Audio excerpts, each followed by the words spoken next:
Lectura del Santo Evangelio según San Mateo. En aquel tiempo dijo Jesús a sus discípulos: habéis oído que se dijo, ojo por ojo, diente por diente.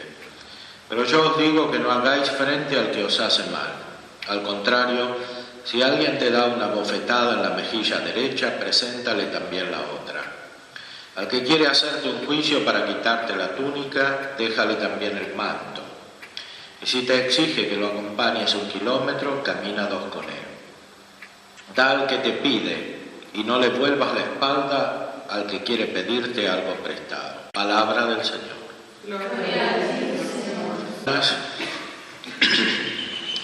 La palabra de Dios nos pone frente a la transformación que produce la gracia divina en la historia de la humanidad, en la sucesión de las generaciones humanas, a partir de la dureza de corazón del Antiguo Testamento hasta el corazón nuevo que hay en el Nuevo Testamento, profetizado por Ezequiel y cumplido en nuestro Señor Jesucristo y en todos aquellos que forman parte de su cuerpo.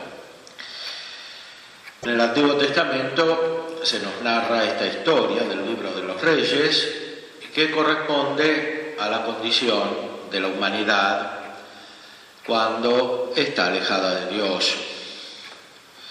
Es una condición general, abarca muchos hombres, muchos tiempos, más aún durará hasta el final de los tiempos. Y dicen los grandes teólogos, como Santo Tomás, que el mal va creciendo en el mundo desde el principio hasta el final. Por eso Cristo se encarnó en el medio del tiempo, no se encarnó al principio y tampoco se encarnó al final de los tiempos. No se encarnó al principio para que los hombres tomaran conciencia de la necesidad que tenían de la redención de Jesucristo, que conocieran por experiencia lo mal que estaban, porque no es fácil conocer el propio mal. La humanidad no reconoce su propio mal y los individuos tampoco, hasta que sufren las consecuencias de sus propias elecciones. Jesucristo tampoco se encarnó al final del tiempo, dice Santo Tomás, siguiendo a San Agustín y a los padres, porque al final del tiempo la maldad habría crecido demasiado y el corazón del hombre estaría tan corrompido que no sería capaz de recibir la salvación. Por eso Cristo se encarnó en el momento oportuno que San Pablo en la carta a los Gálatas llama la plenitud de los tiempos. Esa plenitud de los tiempos existe también en nuestra propia vida personal de otra manera, porque hemos sido insertados en Cristo por el bautismo, ya no tenemos el pecado original. La tendencia fundamental de nuestro ser personal es hacia el bien, no solo natural, sino sobrenatural, hacia el bien perfecto que se cumple por la gracia, por las obras de la gracia, por el uso de la gracia. Sin embargo, hay muchas interferencias que proceden no solamente de los restos, de las consecuencias del pecado original en nosotros, aunque no tengamos más el pecado original por el bautismo y por la gracia, y proceden también de la corrupción de la historia de la humanidad. La naturaleza humana ha sido restaurada en Jesucristo, cabeza de la humanidad, pero no todos los individuos humanos han acogido esa restauración. Más aún, algunos se han vuelto hacia atrás, han puesto la mano en el arado y han mirado hacia atrás. Y esta es la corrupción peor, es peor que el pecado original, el pecado personal de los cristianos es peor que el pecado original porque es una traición, peor que esta traición que narra aquí el libro de los Reyes y que es constante en la vida humana. El mal muchas veces adquiere la forma de esta traición, que es un rompimiento de la amistad, no solamente un rompimiento de la justicia, sino de la amistad. Y la amistad es la perfección de todas las virtudes humanas, como ya sabían los filósofos, sabía Aristóteles, lo describió en la Ética. Y la amistad prepara el corazón para la amistad divina, que es la amistad perfecta y es la caridad. Por eso Jesucristo sufría antes de la pasión en el monte de los Olivos, principalmente por aquellos que lo iban a traicionar entre los miembros de su cuerpo, porque esta es una traición muy profunda, no es solamente, en este caso, la traición de los amigos, vosotros sois mis amigos, decía Jesús a los discípulos, sino una traición en cierta manera interior a él, es como que una parte de su cuerpo se separa. Esto es lo que sucede por el pecado mortal de los cristianos. Él sufría especialmente por la Iglesia, por los miembros de la Iglesia que se separan, que se excomulgan solo por el pecado mortal, que se separan de la comunión del cuerpo. El Evangelio, según San Mateo, nos presenta el remedio, un aspecto del remedio que vino a traer Cristo, médico divino, como decían los padres de la Iglesia y como dice el mismo Jesús, de manera indirecta: médico, cúrate a ti mismo. Decía Jesús que le habrían aplicado este proverbio. Él realmente era el médico divino y nos trae la medicina, que es la gracia divina, la vida de Dios. Esa vida de Dios es tan rica que se despliega de muchas maneras y adquiere manifestaciones diferentes en las personas, en las comunidades, en los tiempos, en la relación entre las personas. Esa relación entre las personas es unívoca cuando está este remedio divino, cuando no está la gracia. Es decir, es una relación que no puede evitar el aprovechamiento recíproco de las personas, porque está basada sobre el amor de concupiscencia. Cada uno quiere los bienes y quiere las personas solamente para sí, en cuanto instrumento de la propia satisfacción, que es una satisfacción no divina, sino humana, y no plenamente humana, sino centrada en los aspectos inferiores de la naturaleza humana. Aquí Jesucristo nos da el remedio radical, que es la vida divina, ir hacia lo alto. Navega mar adentro, como le dijo Jesús a Pedro, que en griego quiere decir, se dice, va hacia lo profundo, la altura, como dice San Pablo, porque Dios tiene una dimensión infinita que no se puede abarcar. Eso se refleja en nuestra vida. Estamos elevados por la gracia, que nos hace actuar de una manera diferente, con otra profundidad, con otra altura, con otra anchura. Y las palabras de Jesús nos expresan algo de esta operación nueva, que es la operación de la caridad, contrapuesta a la operación que produce división, que es la operación que nace de la envidia, de la concupiscencia. Ojo por ojo, diente por diente, es un remedio casero ineficaz para esta envidia y para esta concupiscencia. Es el remedio que encontró la humanidad, que no hace sino agravar el mal. Y es el remedio que muchas personas aplican en su propia vida en la relación recíproca. Este remedio es falso. El verdadero remedio es el que trae Cristo. Ahora, el que trae Cristo exige una gran disponibilidad al don de Dios. Procede del don de Dios. No es un remedio humano, no es un remedio artificial, es un remedio divino del médico divino. Yo os digo que no hagáis frente al que os hace mal. Al contrario, si alguien te da una bofetada en la mejilla derecha, preséntale también la otra. ¿Qué significa esto? Esto significa algo que nos enseña el Espíritu Santo. No es simplemente la letra como suena. Es algo mucho más profundo que enseña el Espíritu Santo interiormente. Significa algo al nivel del precepto, porque Cristo está estableciendo algo obligatorio para todo el que es cristiano.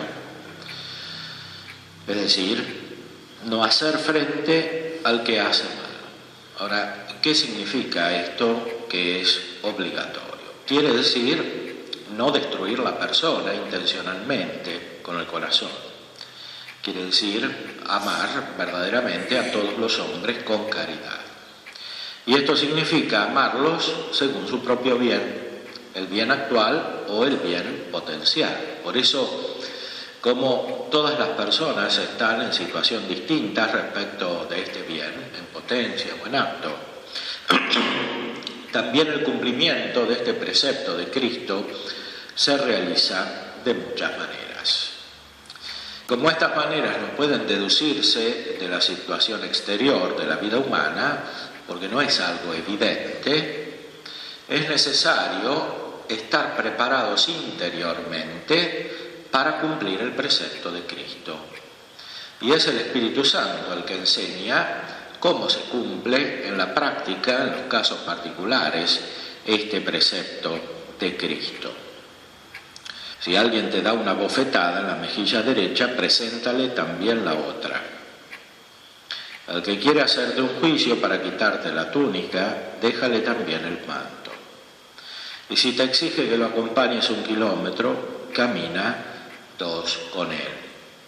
El cumplimiento por excelencia de este precepto de Cristo se realiza en el apostolado. Los apóstoles de Cristo, los 12 apóstoles de Cristo, cumplieron este precepto. Judas no lo cumplió y fue reemplazado por... Este precepto de Cristo es, en primer lugar, el apostolado. Somos misioneros porque nuestra vida cristiana procede de la misión del Hijo y de la misión del Espíritu Santo.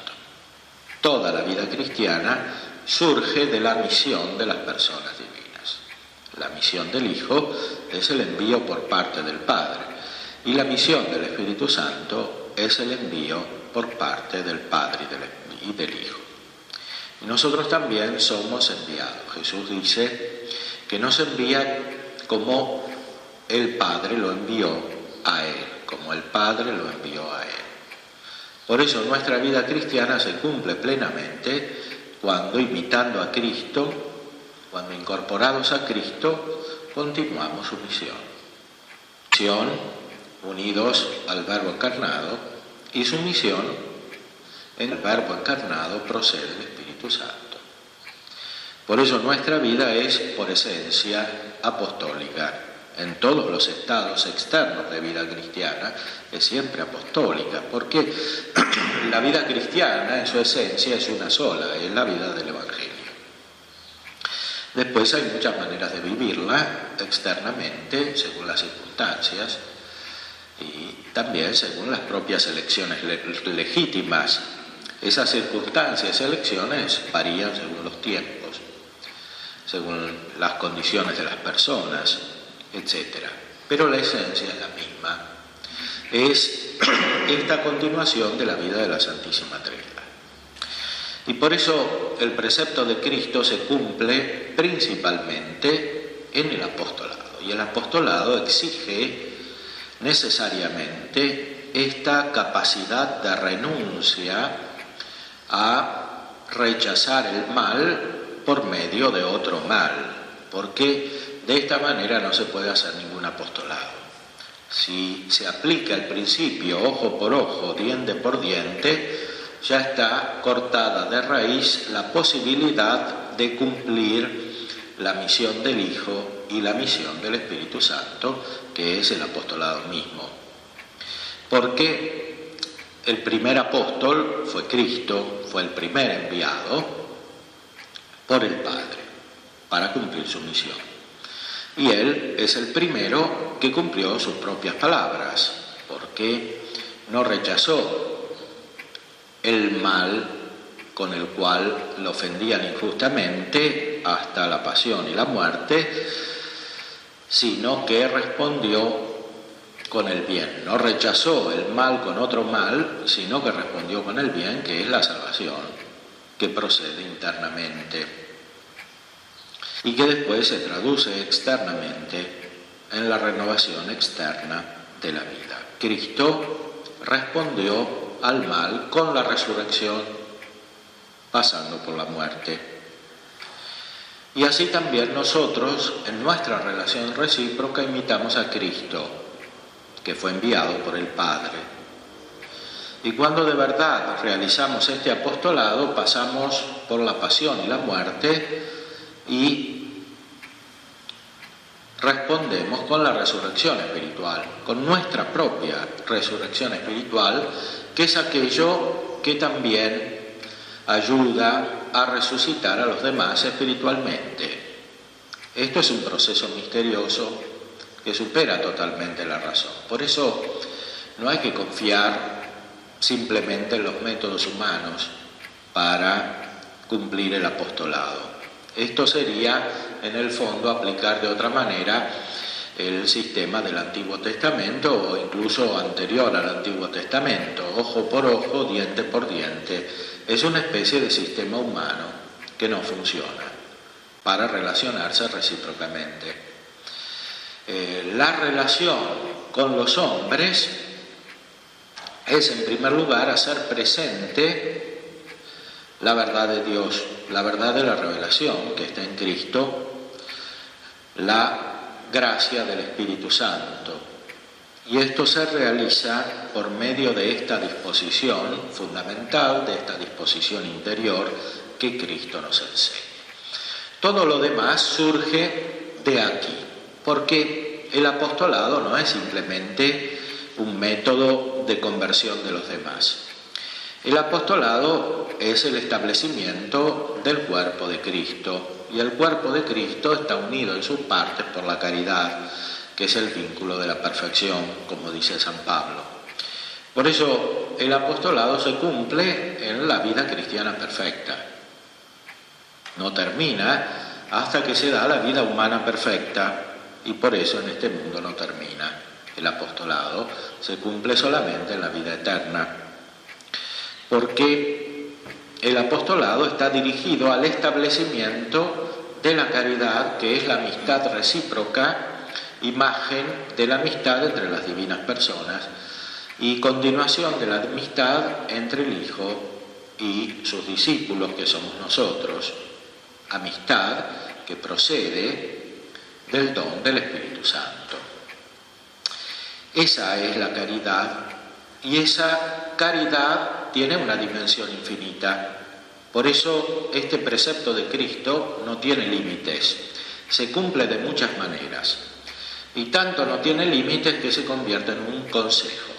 No es solamente precepto, sino también consejo. Es precepto cuando nos obliga, y el Espíritu Santo nos dice interiormente cuando nos obliga. Y es consejo cuando no nos obliga, pero el impulso del amor divino nos lleva a obrar de esta manera incluso cuando no es necesario. Da al que te pide y no le vuelvas la espalda al que quiere pedirte algo prestado. Si lo entendemos desde esta perspectiva más elevada del apostolado, tendremos no solamente la ocasión de ejercitarlo en toda su profundidad, sino también de eludir las trampas que pueden suceder en nuestra imaginación cuando interpretamos estas palabras evangélicas en un sentido material. En un sentido material, que quiere decir así como suenan, en el orden meramente natural. Porque el Evangelio no es simplemente el orden natural, el Evangelio es sobrenatural, es algo mucho más profundo que el orden natural, que lo cumple perfectamente. Tanto lo cumple perfectamente que Cristo fue abofeteado en su pasión y no respondió con insultos, amenazas, sino simplemente poniendo la mejilla. Para nosotros esto se traduce de muchas maneras y todas esas maneras confluyen en el apostolado, que no es solamente la misión hacia los infieles. El apostolado es establecer la vida divina cada vez más perfectamente, incluso entre los amigos de Cristo, porque Jesucristo principalmente se dirigió a sus discípulos en su vida. Él estaba con ellos, con sus discípulos, y después mandó a los discípulos a evangelizar a los demás. Él les enseñaba, él construía su cuerpo estando con ellos, ejercitando esta amistad y soportándolos, como él mismo dice a veces, a cuándo los tendría que soportar. Y sin embargo lo soportó y estableció esta amistad perfecta, tan profunda, que después fue capaz de transformar el mundo. Estos amigos de Jesús transformaron todo el mundo. Transformaron el Imperio Romano, transformaron los otros pueblos de la antigüedad y así pusieron las bases de toda la Iglesia que se sucedió durante los siglos. Por eso confiemos en el don de Dios, confiemos en la gracia divina, en la potencia, en el poder activo de esta gracia, que proviene de la omnipotencia de Dios. No somos nosotros los que realizamos el efecto, es Dios.